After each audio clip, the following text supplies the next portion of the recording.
this case, the prosecutor was required to reset the trial date or move for continuance before the second-day period expired on June 23. The result of a failure to conduct the hearing within 60 days or to obtain a good course continuance is a dismissal of the state's complaint. The state argues, and that's what the state's arguing here.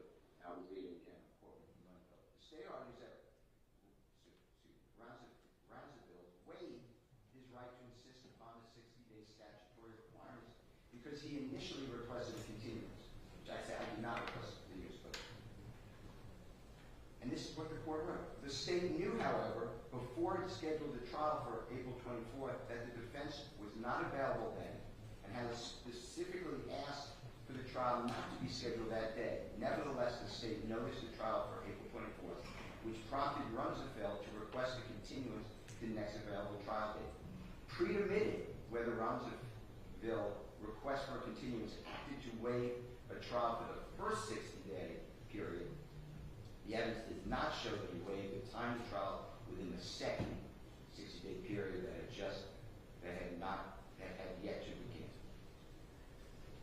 The state also argued that the trial judge found that Roundsville waived his right to insist upon the statutory scheduling requirements by participating in a fruitless discussion to reschedule the trial. The record does not support this finding. Rather, the record shows that the Superior Court orally granted a motion to continue on April 21, after which nothing happened for more than a month. And it goes on with those dates. Skipping to the next paragraph, Your Honor, the Supreme Court of Georgia articulated the principle that forfeitures are not favored and should be enforced only when within both the letter and the spirit of the law. Before the state may forfeit a defendant's property, he must comply with the rules that afford the requisite procedural safeguard. The burden is on the state, not the defendant, and this is what I stress.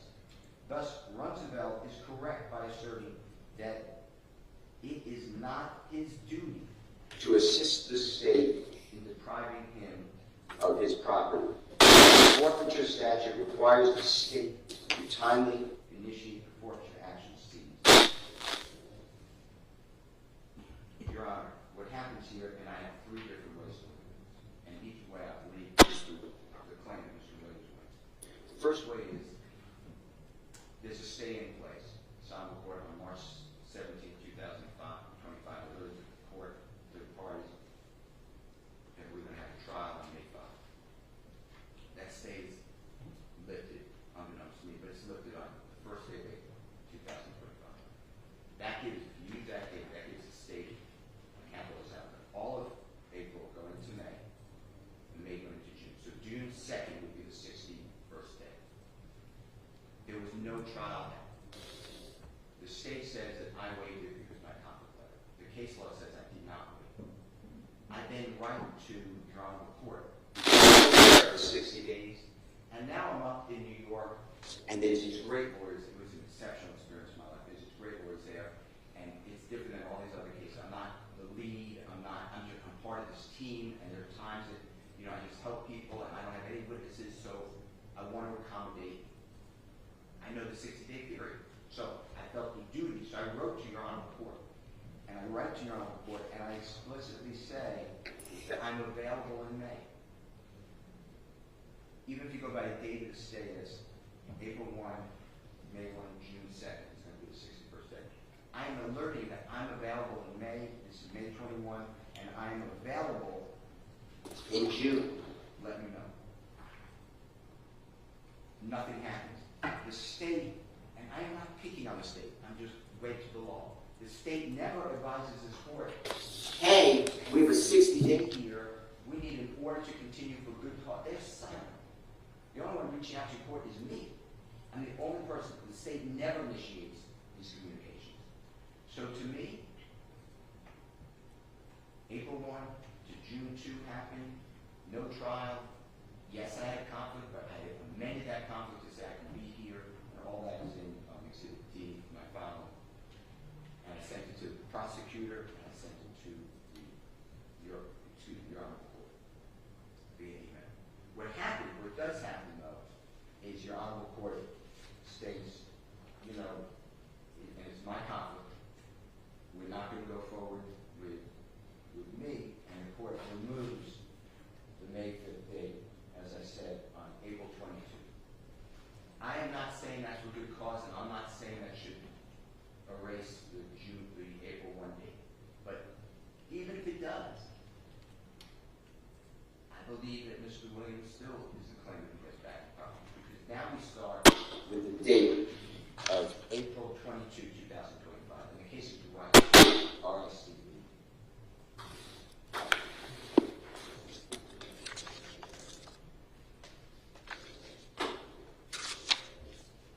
written by Judge Barnes. Can I have just 1 second to... Sure.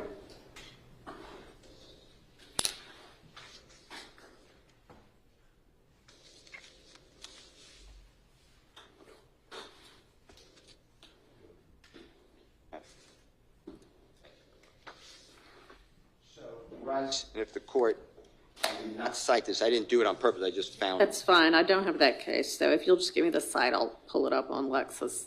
Okay. It is Rice 246 Georgia Appeal, 414, 541 Southeast 2D 58, 2000. Any questions? Sure.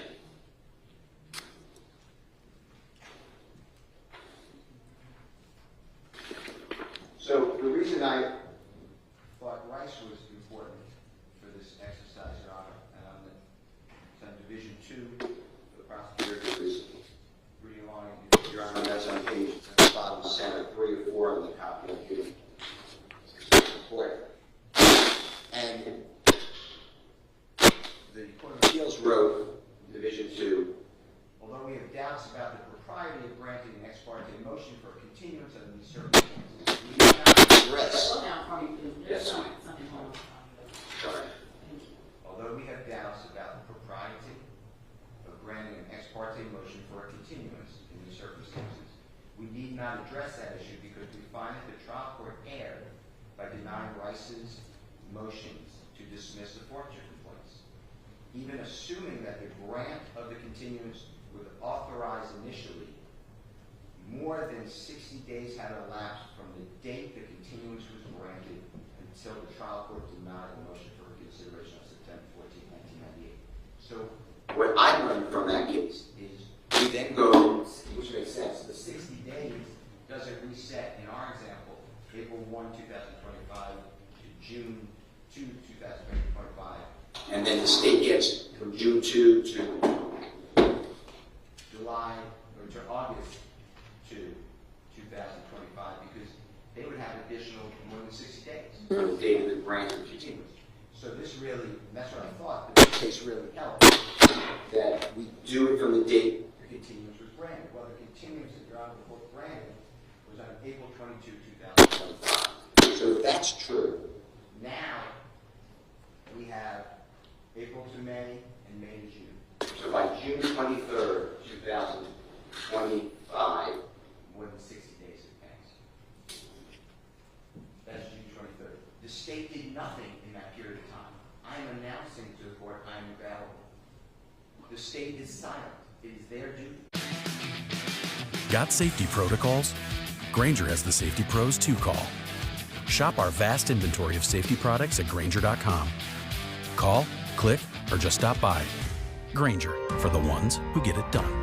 2025, that's 62 days after April 22, 2025. That sets a schedule for August 18. So we went, the state is now asking the court to ignore the fact that I did not move for continuance on behalf of Mr. Williams or Clement. I sent in what I'm required to do. I uploaded an amendment to it saying I can be ready. The state is silent. Mr. Williams goes from April 1 all the way till June 2 without a trial. It's not the court. That is the state of Georgia. Mr. Williams should know. Clement should know. If you want to, not you, but if the court finds that, hey, there was good cause, this is what I'm finding, my April 22, 2025 order is in place, it's within the first 60 days from the lifting of the stay, I'm not conceding that, but okay, even if that, go under that scenario, then 60 days would end on June 23rd, 2025 without any word from the state that 60 days is going by without a hearing. And I'm making myself available. I put that in writing. I can be there. So I think the state is in. I just think they're out. Now, let's just say, I'm not saying it's true, but let's just say the court finds that that stay is irrelevant, void, you didn't get noticed, so we're not doing the stay. Mr. Williams still wins. Then what happened was according to the records, The last person accused in case related to the underlying, related to this case, the civil forfeiture case, the immigrant forfeiture case, was stayed by the former, the first judge on the case until the last person resolved their case. So that would be on June 10th. that's an automatic, Everyone's on notice. That's what the order says. The stay is over. 60 days starts right then. Well, 60 days starts from June 10th, which is we take the next day, June 11th, because we always count. It's on the next day. So I counted this, and that would run on the 12th day of August. I think it's the 11th, but I'll say the 12th day of August of 2025. The court entered an order on June 24, 2025. So that's after Mr. Eppinger, EPPEN, GER, resolved his case, but set it for outside the 60 days from June 11th. And the state is silent. And under Roundsville, I would be violating the law by Alerting the court. But what I do, your court asks, are you available the weeks of July 21, 2025 or July 28, 2025? That's within the 60 days. I don't know about the state at the time. So I'm thinking, the state must have alerted somebody. That's fine. And I write back, yes, I'm available both weeks. And just let us know. The state says they need more than a day, they need a day and a half, and then it gets scheduled out. There's no mention of anywhere in any of these orders for good cause shown. There's zero mention of it. The court would have to do it on its own. This honorable court would have to say that regardless of the fact that the state did not do its job on getting the court aware of the 60-day limit, and instead of putting it on claimant, which it can't do, then somehow the court says, the court's taking the position that it was for good cause. It's never written anywhere. That would be the first time anybody ever said this is for good cause. This is not on the state, and I'm not blaming the prosecutor. I'm confident as reason for this, that the prosecutor has to seek or try the case within 60 days. That did not happen.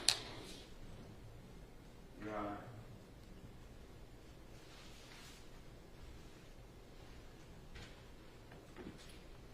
I just gave All three scenarios that I could come up with. there are no other dates here.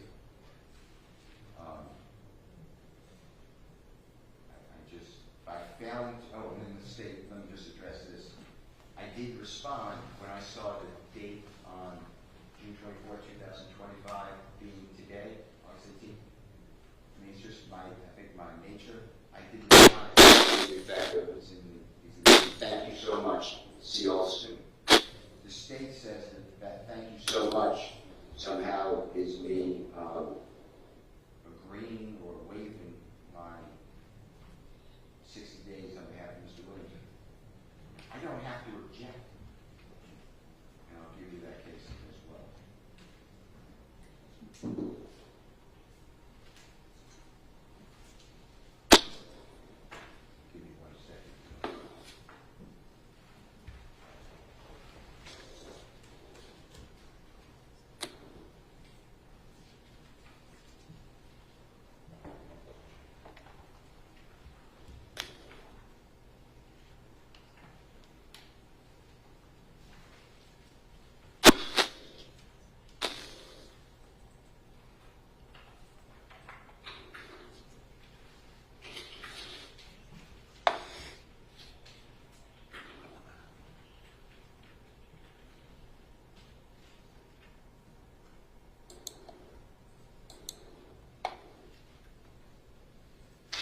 forfeiture statute requires the state to timely initiate a forfeiture action of seized property. That's runs afield. The state failed to schedule the trial date or request a continuance within the second 60-day period following the filing of the complaint. That's also runs afield. But I have the exact case, Your Honor. Give me 1 second. I'll get it.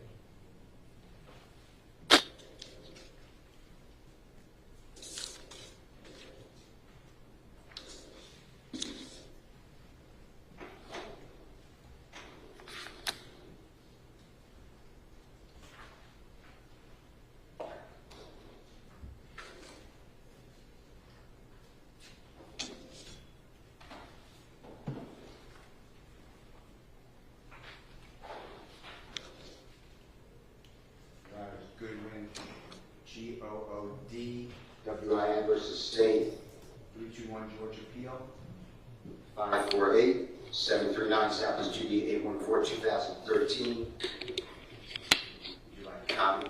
No, I've read it. Thank you. And in the footnote 7, the court wrote, there is no evidence that Goodwin consented to a hearing date outside of the 60-day deadline.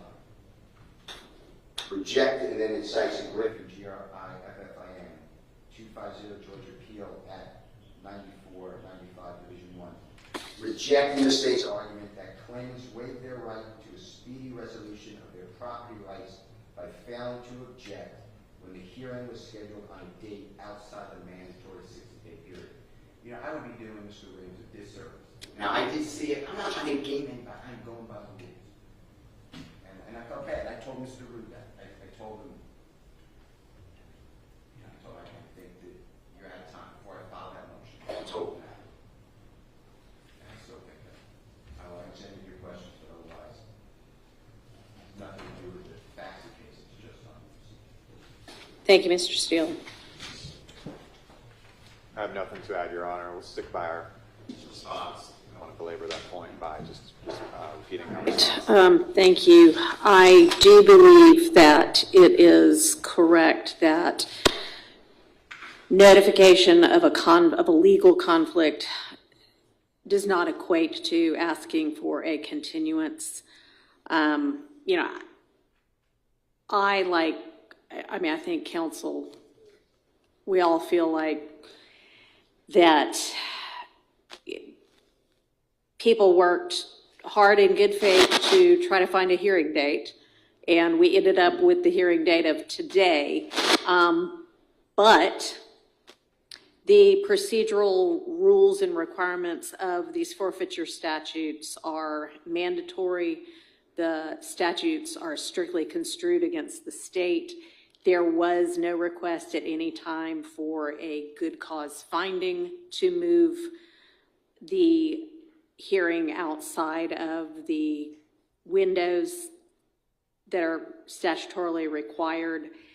I don't believe that acknowledging a hearing date operates as a waiver.